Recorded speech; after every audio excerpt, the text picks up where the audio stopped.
Rhythm is a fundamental part of the pronunciation of English. You've heard this explanation if you've seen my videos about studying the rhythm of American English with poetry. Using the rhythm of English will help you to sound confident, expressive, and clear when speaking North American English. How do we make rhythm in English? By adding pauses. Pauses are between words and also during words. Most of the sounds of English can be held as long as you want, so there are pauses during words holding a sound long. Pauses also happen between words. For example, there is always a pause between sentences. Pauses are different lengths. They can be brief or long. Listen for when speech is moving fast and when it is moving slow. With some practice, that will help you to hear the pauses, including the shorter pauses. I'm going to make a few videos studying the rhythm of English in a speech by President Obama. I have included a link to Obama's speech in the description of this video. For this video, I'm using about 25 seconds of Obama's speech. In this speech by Obama, he makes lots of huge pauses. In normal conversation, if you make pauses that long, probably someone else will start talking. It depends on the situation and who you're talking with. Some people interrupt more than others. But in a speech, you don't have to worry about that very much. I'll read the first half of the sentence.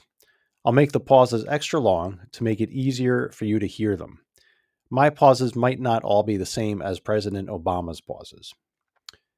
Here's the speech. Tonight, more than 200 years after a former colony won the right to determine its own destiny. Now say it with me, or turn off the sound and say it by yourself with the pauses extra long. Tonight, more than 200 years after a former colony won the right to determine its own destiny. Now we'll say it at normal speed. I'm not going to make the pauses as long as President Obama makes them. Tonight, more than 200 years after a former colony won the right to determine its own destiny. Now say it with me, or turn off the sound and say it by yourself. Tonight, more than 200 years after a former colony won the right to determine its own destiny. Now I'm going to say the rest of the sentence at normal speed. See if you can hear the pauses. The task of perfecting our union moves forward. The task of perfecting our union moves forward. There is a pause on the N sound at the end of union. There is also a pause at the end of the sentence. There is always a pause at the end of sentences. The task of perfecting our union moves forward. I'm going to say it again, making the pauses extra long.